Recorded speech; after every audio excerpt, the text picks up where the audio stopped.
आप जुड़े हुए हैं जीएम एजुकेशन में। चर्चा का विषय है कि क्यों नीतीश कुमार की जातीय गणना पर माननीय उच्च न्यायालय ने लगाया रोक। आगे चर्चा की बात करते हैं कि अभी लगा है अंतरिम फैसला पर रोक। अगली सुनवाई 3 जुलाई को। जो बहस के दौरान जो मुद्दा फिल्ट्रेशन हो करके आया कि क्या बिहार सरकार को यह वित्तीय अधिकार है जो जातीय गणना पर जो खर्च हुआ है वह विधि सम्मत है या नहीं। सरकार का जवाब था कि बजट में विधानसभा में परमिशन लिया गया है।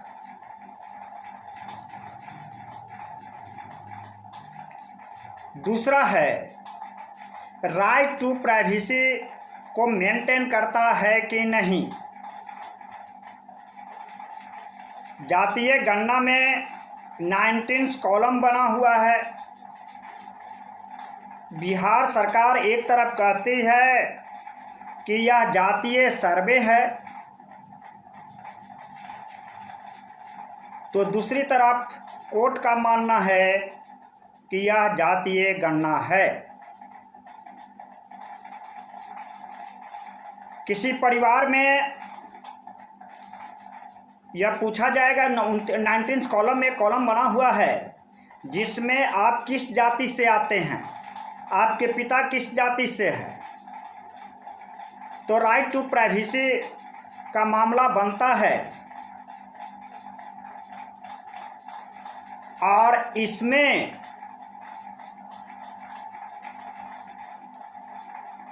परिवार के प्रधान से पूछा जाना है।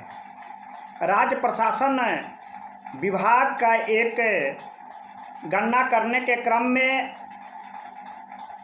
कर्मचारी को बताया गया है कि आप किसी भी उसके संबंधी से बगल वाले से पूछ करके उसकी जाति लिख सकते हैं।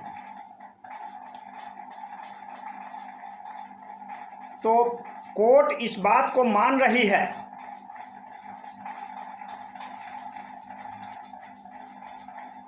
कि यह एक जाति सर्वे नहीं है, जाति गणना है। जबकि सरकार का तर्क है कि मैंने जो 19 कॉलम बनाया है उसमें किस जाति की सामाजिक स्तर क्या है, आर्थिक स्तर क्या है, उसके सर्वे करके उसका हम उत्थान करने के लिए एक डाटा प्राप्त कर रहे हैं।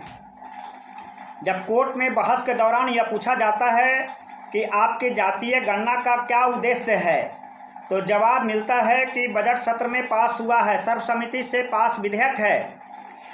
तो विधेयक में जो मिनट लिखा जाता है पक्ष विपक्ष के दौरान जो वार्ताएं होती है, पॉइंट ऑफ व्यू निकलता है, उसका मेंशन होता है।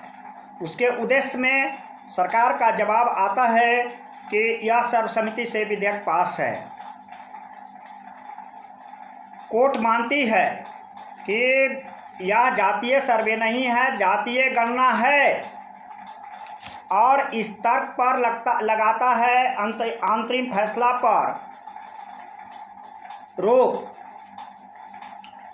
बहस के दौरान यह बातें आता है कि 80% जनगणना का काम, जातीय गणना का काम समाप्त हो चुका है।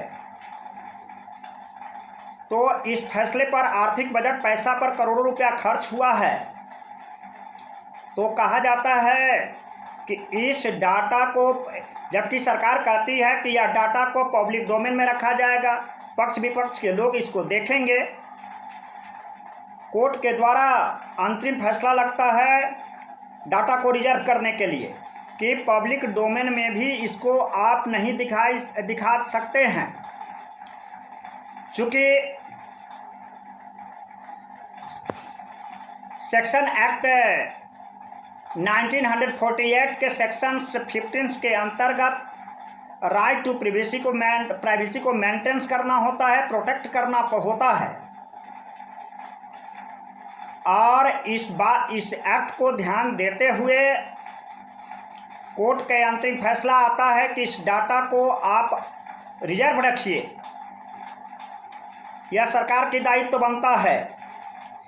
अब यह एक सवाल आता है कि क्या सरकार राज्य को यह संविधान प्रदत्त है कि केवल नाम बदल करके जातीय गणना कराना राज्य का अधिकार क्षेत्र में आता है, जबकि इसका 19 पॉइंट यह इंगित करता है कि संपूर्ण कार्य जातीय जनगणना पर आधारित है।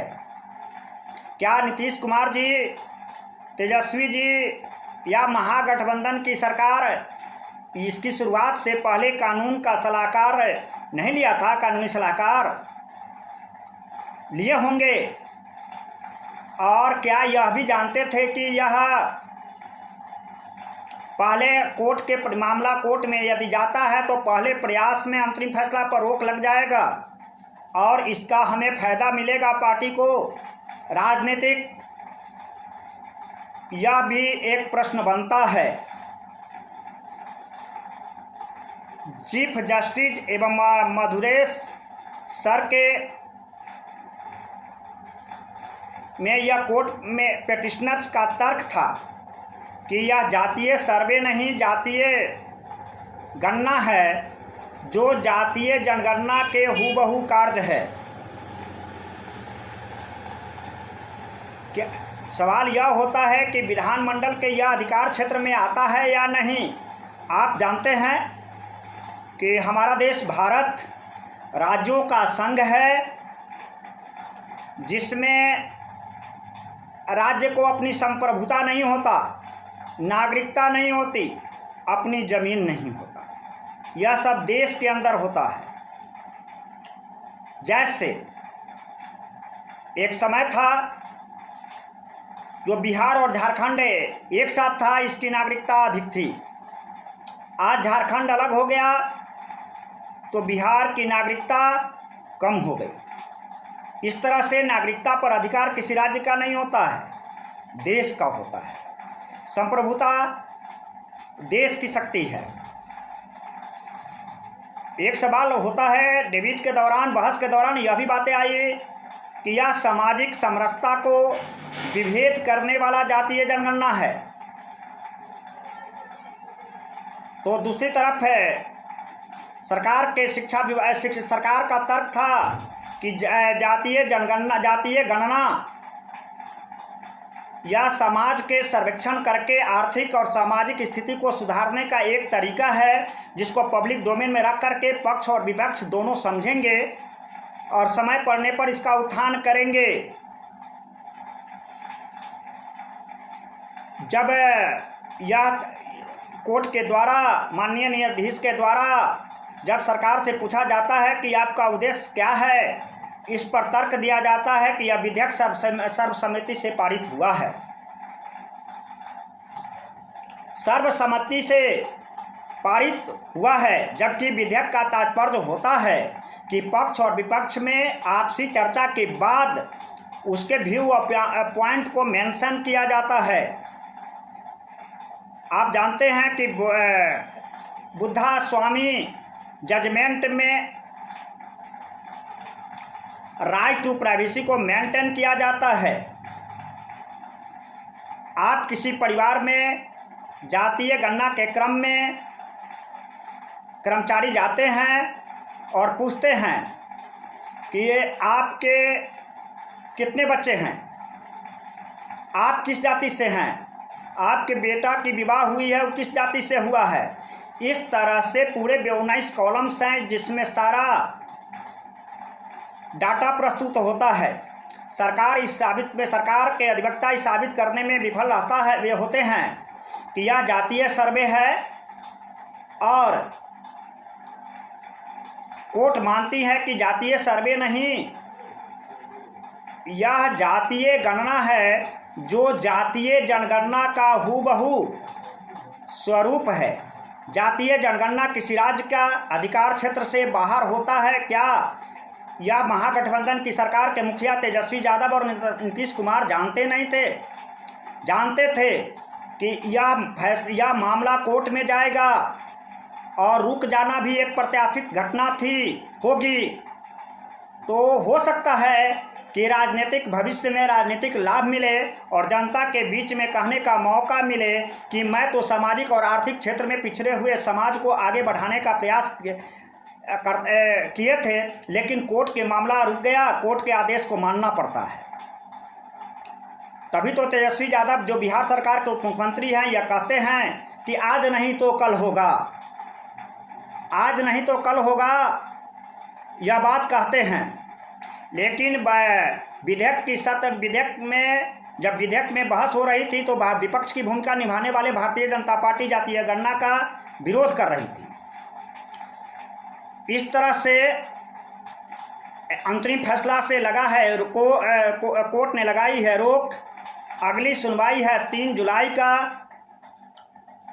इससे पहले भी सरकार को शिक्षा लेनी चाहिए कि विभिन्न मुद्दा पर शराबबंदी की मुद्दा हो या पिछला जो चुनाव है उसमें डाटा की बात आती है, डाटा के आधार पर लगाया था कोर्ट ने रोक। अब यह देखना है कि बिहार सरकार इस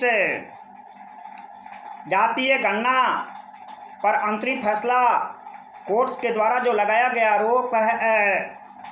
रोक है, इस पर क्या राजनीतिक एजेंडा में किस तरह से